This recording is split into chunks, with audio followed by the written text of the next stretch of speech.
நம்ம சொந்த நாலேஜ் மட்டும் பத்தாது.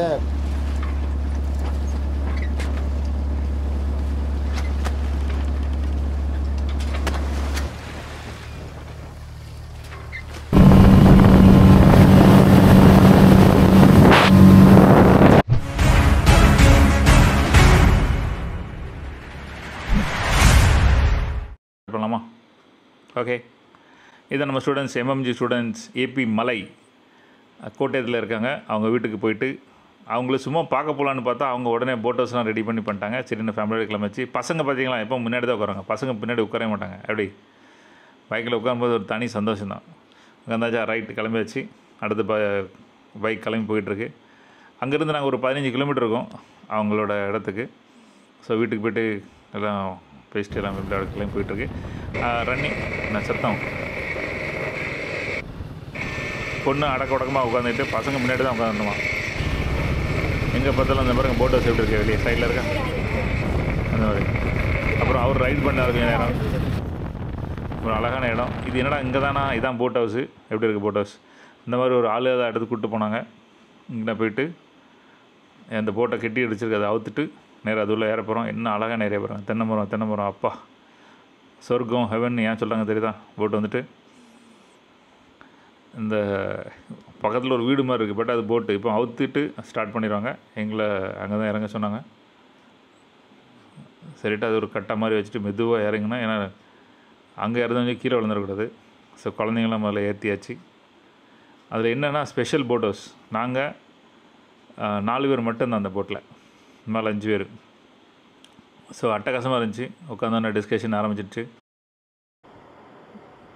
அப்படி லைட்டாக மூவ் ஆகிட்டுருக்கு. பசங்களாம் அப்போ தான் மூவ் பண்ண ஆரம்பித்தாங்க.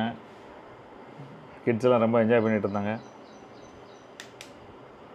இங்கே வியூ ரொம்ப நல்லா இருந்துச்சு. அதாவது இங்கேருந்து இப்போ தான் ஆரம்பிச்சிருக்கா, இந்த இந்த இந்த வாய்க்கா மாதிரி இருக்குது. இந்த இடத்துலேருந்து இவர் இப்போ தான் வண்டி வருது. என்னது, நம்ம போட்டை வந்து பின்னே அங்குதார். நாங்கள்லாம் வீடியோ ஷூட்டிங் ஃபுல்லாக பார்க்க ஆரம்பிச்சிட்டோம். உள்ளே பார்த்துட்டு வரோம். பாருங்கள், எத்தில் என்ட்ரி அடிச்சுன்னா டைனிங், ஏசியெல்லாம் வேறு இருக்குது இதில். இந்த சைடு எல்லாம் கண்ணாடி, இது ஃபுல்லாக திறந்து வச்சுக்கலாம். பட் சின்ன குழந்தைங்க இருந்தால் திறங்கக்கூடாதுன்னு சொன்னாங்க, ஏன்னா டகர்னு குழந்தைங்க வெளியே விழுந்துடும் அப்படின்னு. சேரு, ஷோஃபா, அந்த இது ஃபயர் எக்ஸ்டிங்விஷர் அதெல்லாம் இருக்குது. பார்க்க 2 சைடும் ஒரே க்ரீனரிஸ், பக்கத்தில் எல்லாம் போட்டு எக்ஸ்ட்ரா சேர்ஸ் எல்லாம். செமினார் இங்கே தான் நம்ம பிளான் பண்ணியிருக்கோம். பார்க்கலாம் அப்படி பிளான். டிவிலாம் இருக்குது, ஓடுமான்னு தெரியல, பட் டிவிலாம் இருக்குது. தென் எகெயின் இது மாதிரி ரூமு. இங்கே போனோன்னா இந்த சைட்லேயும் அப்படி இங்கேயும் ஜன்னல் வச்சுருக்காங்க பாருங்கள், லைட்டு. இங்கே தான் பெட்ரூம், ஒரு பெட்ரூம் இருக்குது இங்கே. இந்த மாதிரி ஃபுல்லாக மேலே இது. இங்கேருந்து அப்படி ஜன்னல் படுத்துட்டு சைடில் திரும்பி பார்த்தா அப்படியே தண்ணியாக போகும். அந்த என்ன சொல்லுவாங்க, கடல் தண்ணி. அந்த தண்ணி அழகாக இருக்கும். Attach bathroom. கண்ணாடினா நல்லா பெரிய கண்ணாடி வச்சுருந்தாங்க.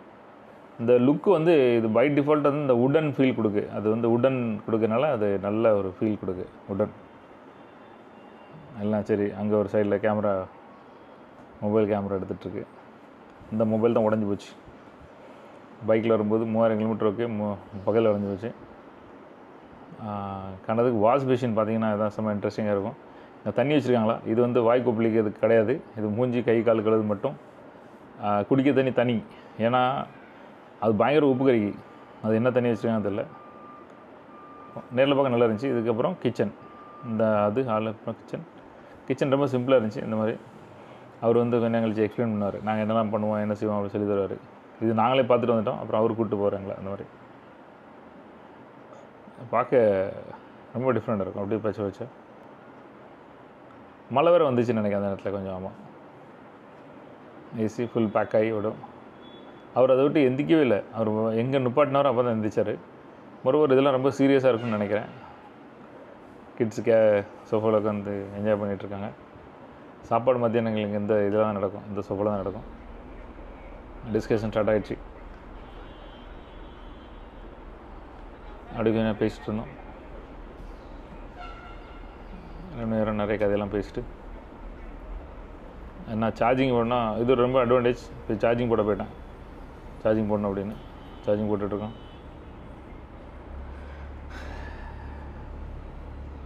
திரும்ப வந்து இங்கே டிஸ்கஷன் ஸ்டார்ட் பண்ணிச்சு. நான் வந்துட்டு பைக்கில் போட்டிருந்தேன். அந்த பைக் ஷூ போட்டிருந்தேன். அது ரொம்ப அன்கம்ஃபர்டபுளாக இருந்துச்சு. ஷூ கழுத்து வச்சுட்டு அப்படியே ரிலாக்ஸ்டாக இன்னொரு போட்டு அங்கேருந்து கிளம்பி போது பாருங்கள். அப்படியே கூடார மாதிரி அட்டகாசமாக இருக்கும். ஆல்ரெடி ஒரு போயிருக்கோம், நாங்கள் தங்கச்சி எல்லோரும் ஒரு போயிருக்கோம் ஃபேமிலி. போட் ஹவுஸில் போல் போட்டில் சுற்றி பார்க்குறது அந்த மாதிரி சும்மா ஒரு சின்ன தோணி மாதிரி இருக்கும், கொஞ்சம் பெருசு மோட்டர் போட்டு தான் அதில் போனோம்.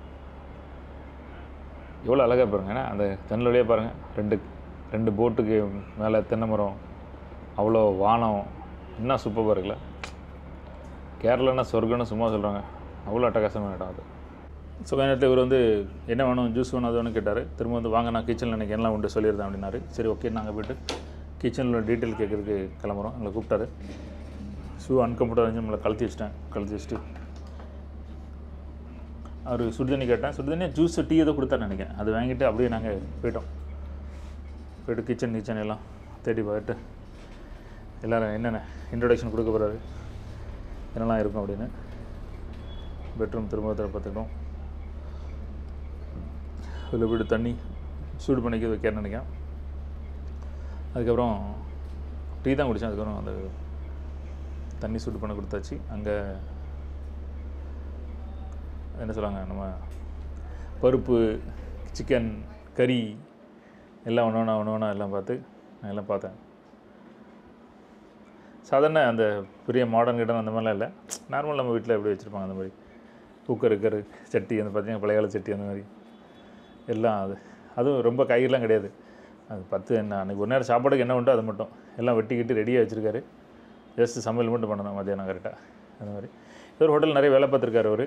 அந்த மாதிரி பேக்ரவுண்டு பார்த்திங்க அப்படின்னா நிறைய டிஸ்கஷன் ஓடிட்டு இருந்துச்சு. பெரிய மீன் இருக்குது, அங்கே போய் நீ வாங்கிடுங்க அப்படின்னாரு. ஒன்றும் வேண்டாம், இருக்குது சாப்பிட்டு போ அப்படின்னு வச்சு, பெரிய மீன்லாம் வேண்டாம் அப்படின்னு. திரும்ப அந்த போகிற வழியில் வந்து மார்க்கெட் இருக்குன்னு நினைக்கிறேன். அந்த மார்க்கெட்டில் வந்து மீன் வாங்கிட்டு நீங்கள் சாப்பிட்டுட்டு போகலாம் அப்படின்னாங்க. நான் வேண்டாம் அப்படின்னு சொல்லிட்டோம், இதே போதும் அப்படின்னு. அப்புறம் பின்னாடி வந்து பார்த்தா பாருங்கள், துண்டெல்லாம் காயப்பட்டிருக்காரு. எப்படி இருக்குது சொர்க்கம் இல்லை. இந்த செடிக்கிட்டலாம் நிறைய இருக்குது அதில். அந்த கொஞ்சோண்டு போகிற வழி தான் போயிட்டே இருக்குது. ஸோ அவர்கிட்ட நல்லா ஃப்ரெண்ட்ஷிப் பிடிச்சி அங்கே நல்லா டிஸ்கஷன் போயிடுச்சு. இது முதல்ல கேமரா போச்சு, அப்புறம் நான் போனேன். பார்க்கும்போது அப்படி அட்டகாசம், என்ன லுக் இல்லை. இந்த உலகமே வேற ஒரு உலகமாக இருந்துச்சு, நம்ம உலகம் மாதிரி இல்லை இது. நம்ம என்னது டிராஃபிக்கு, வீடு, கடை அந்த எதையும் கிடையாமல் அப்படியே கடலுக்குள்ளே தண்ணிக்குள்ளே சொர்க்கம். அப்படியே பிறந்து வளர்ந்துருப்பாங்க அங்கே. ஆனால் இவங்களும் சம்பாத்தியம் இல்லை, பணம் வேணும் அப்படின்னு சொல்லிட்டு இங்கேருந்து காலி பண்ணி வெளிநாடு போய். கேரளாவில் வந்து உலகத்தில் இருக்க எல்லா நகையிலையுமே கேரளாவில் இருக்கவங்கள்ட்ட தான் ஜாஸ்தி நகை. ஒவ்வொருத்தருக்கும் 8 கிராம் தங்கம் இருக்குது. கேரளா மக்களை டிவைடட் பை தங்கம், கேரளா மக்கள் இருக்குது பார்த்தா டிவைடட் பை 8 கிராம் தங்கம் ஒவ்வொருத்தர் வச்சுருக்காங்க. அவ்வளோ தங்கம், இவ்வளோ நகை. தமிழ்நாடுல இவங்க தான் நம்பர் 1. நான் அந்த ட்ரைனிங் எடுத்தாலாம், தங்க கடை ட்ரைனிங். அப்போ தான் எனக்கு இதை பற்றி தெரிய வந்துச்சு. எங்கேயாவது ஃபீல் இருக்கா அது வந்து ஹோட்டல் இல்லை அப்படின்னு. டான்ஸ் வேறு இப்போ பாருங்கள், டான்ஸ் வருமா அப்படியே டான்ஸ் அப்படியே குசும்பு நிறையா. இந்த மாதிரி போய்ட்டு எல்லாம் என்ஜாய் பண்ணிவிட்டு ஜஸ்ட்டு எப்படி இருக்குது டைனிங். நம்ம இதுதான் ஹால். கட்டணம் நீட்டெலாம் போட்டு அட்டகாசமாக இருக்குது. காலையில் 10 மணி 12 மணிக்கு ஏறணும். நேரம் 4 மணி 5 மணிக்கு கொண்டு கரையில் விட்டுருவாங்க, முடிஞ்சு வச்சுக்காத பைசா காலி. அந்த மாதிரி யாருக்கும் இந்த மாதிரி கனெக்ட் பண்ணால் சொல்லுங்கள், அவங்களுக்கு எல்லாம் ஹெல்ப் பண்ணுவாங்க. நாங்கள் எங்கள் டிஸ்கஷன் ஆரம்பிக்க சொல்லிட்டு உட்காந்தாச்சு. ஆரம்பிக்கலாமா அப்படின்னு சொல்லி டிஸ்கஷன் ஆரம்பிச்சாச்சு. என்ட்ரு மொத்த டிஸ்கஷன்லாம் ஓட்டிட்டு தலைவர் அப்படியே தெரியுதா வண்டி அப்படியே ஓட்டிட்டு வண்டின்னு வருது, போட் அப்படியே ஓட்டி அந்த கடல் போகும்போது தான் அந்த பிளெயின் தெரியுதுல, அங்கே தான் பிளெயின் கடல். அட்டகாசமாக இருக்கும். சொர்க்கம். அந்த தென்னை மரத்துக்கும் அந்த வானத்துக்கும் மேகத்துக்கும் ப்ளூ கலர் ஒயிட் கலர் அட்டகாசம். எல்லாம் டிஸ்கஷன் முடிச்சு சரி ஓகே வேலையை ஆரம்பிக்கலாம் அப்படின்னு டிஸ்கஷன் அங்கே தான். அங்கே ஒரே சத்தமாக இருந்துச்சு. அதனால் நாங்கள் அங்கே போய்ட்டு இப்போ உட்காந்து கர்டன் எவ்வளோ சூப்பராக இருக்கும். ஏதோ வண்டியில் போகிற மாதிரி, ட்ரெயினில் போகிற மாதிரி ஃபீல் பாருங்கள். அங்கே பாருங்கள், உட்காந்து கர்டன் தூக்கி போட்ட ஸ்டைல் பாருங்கள். ஆட்ஸ் அப்படி போட்டு ஆட்ஸ். உண்மையிலே பைசா வசூல், சொர்க்கம் அதெல்லாம். நான் சுடுதண்ணி வச்சு குடிச்சிட்டே இருந்தேன். கண்ட குப்பையெல்லாம் தண்ணி ஒரே நெஞ்சு கடிச்சிட்ருக்கோம். அதனால் ஃப்ரெஷ் போட்டு இதை போட்டு குடிச்சிட்டு எப்படி போட்டு என்ன அட்டகாசம் ஒரு பார்த்தீங்களா. அப்படியே அது என்ன சொல்லுவாங்க, நம்ம ட்ரெயின் ரூட்டு மாதிரி அது பாட்டுக்கு அந்த தண்ணி வழியாக அப்படி போயிட்டே இருக்குது. டிராவல் எங்கேருந்து இங்கே வந்து இன்னைக்கு இந்த அளவு அதை பற்றி ஃபஸ்ட்டு நான் வந்து சாரை பார்க்கும்போது இந்த யூடியூப்பில் தான் நம்ம பார்ப்போம்ல. இப்போ எப்படின்னா எனக்கு வந்து பிஸ்னஸில் வந்து ரொம்ப ஸ்ட்ரகிளாக இருந்துச்சு. ஏன்னா நிறையா கடன் பிரச்சனை. அப்போ கடன் வந்து 1-2 ஷாப் இப்படி ஆகிக்கிட்டு இருந்துச்சு. சரி நம்ம வந்து ஏதோ நமக்கு தெரிஞ்சதை நம்ம பண்ணிக்கிட்டு இருக்கோம், பட்டு கரெக்டான வேலை நம்ம போகிறோமா இல்லை சரியாக இருக்குமா அப்படிங்கிறது மாதிரி ஒரு டவுட்லேயே போய்கிட்டு இருந்தோம். அப்போ என்ன பண்ணலாம் ஏது பண்ணலாம் அப்படின்னு பார்க்கும்போது தான் சரி நம்ம ஒரு பிஸ்னஸ் கோச்சிங் அந்த மாதிரி படித்தா நல்லாயிருக்கும். ஏன்னா நம்ம பிஸ்னஸ் வந்து கொஞ்சம் கூட இம்ப்ரூவ் பண்ணுறதுக்கு நம்ம சொந்த நாலேஜ் மட்டும் பத்தாது, கூட சப்போர்ட் தேவைப்படுது அப்படிங்கிறது மாதிரி தான் சர்ச் பண்ணி நிறையா வீடியோஸ் அந்த மாதிரி பார்த்துக்கிட்டே இருந்தோம். ஸ்டார்டிங் இப்போ ஒரு 4-5 வருஷத்துக்கு முன்னாடியே இருக்கும். ஆமாம். அப்போ பார்க்கும்போது சாரோனுடைய வீடியோ தான் பார்த்துக்கிட்டே இருந்தேன். பார்க்கும்போது நிறையா பாயிண்ட்ஸ் ஏன்னா எல்லோரும் நிறைய சொல்லுவாங்க. ஏன்னா வந்து அப்படியே கதையாக சொல்லிட்டு போவாங்க, நமக்கு வந்து டக்குன்னு புரியாது, என்ன பண்ணணும்னு புரியாது. ஆனால் சாரோனுடைய வீடியோவில் என்னென்னா அந்த கரெக்டான பாயிண்ட்ஸு இந்த 1-2 பாயிண்ட்ஸ் இதை செஞ்சு பாருங்கள் அப்படிங்கிறது மாதிரி கேட்கும்போது நமக்கு நல்லா இருந்துச்சு, அதை பிடிச்சிருந்துச்சி. ஓகே, அப்படி தான் சாரோனுடைய ஃபஸ்ட்டு ஜாயின் பண்ணி சரி என்ன பண்ணலாம் அப்படிங்கிற மாதிரி சாரோட கன்சல்ட் பண்ணி பேசியிருக்கோம்.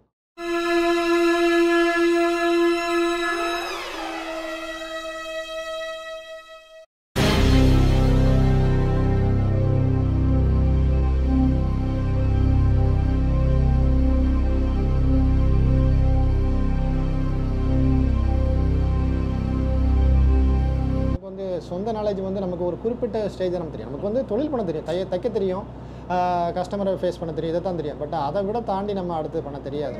ஏன்னா நம்ம அதில் தான் எக்ஸ்பர்ட்.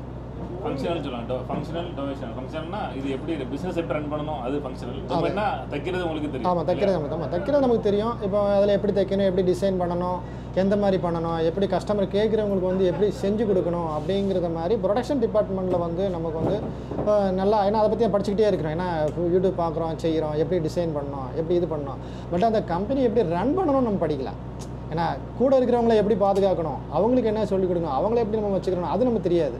ஏன்னா அது அப்படி ஒரு சிந்தனையே நமக்கு கிடையாது. ஏன்னா அப்படி ஒரு மேட்ரு இருக்குன்னு தெரியாது. அதான் இதில் மெயினாக. அதுக்கு வேண்டி தான் நம்ம வந்து பின்ன 2வது சாரை பார்த்து பேசும்போது தான் ஓஹோ இந்தந்த மேட்ருகள்லாம் இருக்குது. நமக்கு வந்து பிஸ்னஸ் ஓகே ரைட்டு, பட்டு கம்பெனி டெவலப் பண்ணுறது வந்து கூட இருக்கிறவங்க வச்சு தான் கம்பெனி டெவலப் ஆகும். நம்மளை மாதிரியே டூப்ளிகேட்ஸ் வந்து ரெடி பண்ணணும் அப்படிங்கிற விஷயங்களெல்லாம் நம்ம இந்த பிஸ்னஸ் கிளாஸில் படிக்கும்போது தான் தெரிய வந்துச்சு.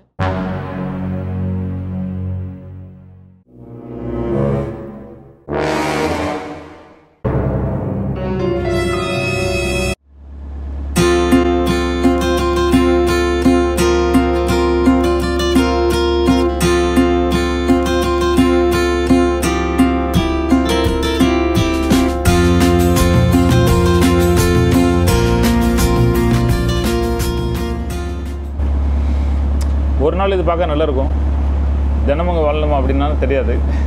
பிடிக்குமா பிடிக்காது தெரியாது. இன்டர்நெட் அது இதில் எல்லாம் சேலஞ்ச் இருக்குன்னு நினைக்கிறேன். ஒரு நாள்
മൈ ഗോഡ്.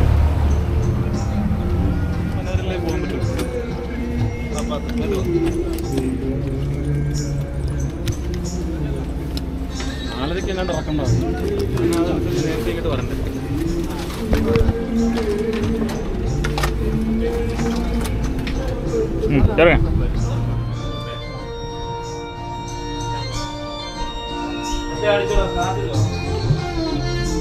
പാട്ട് നോക്കണം. വാ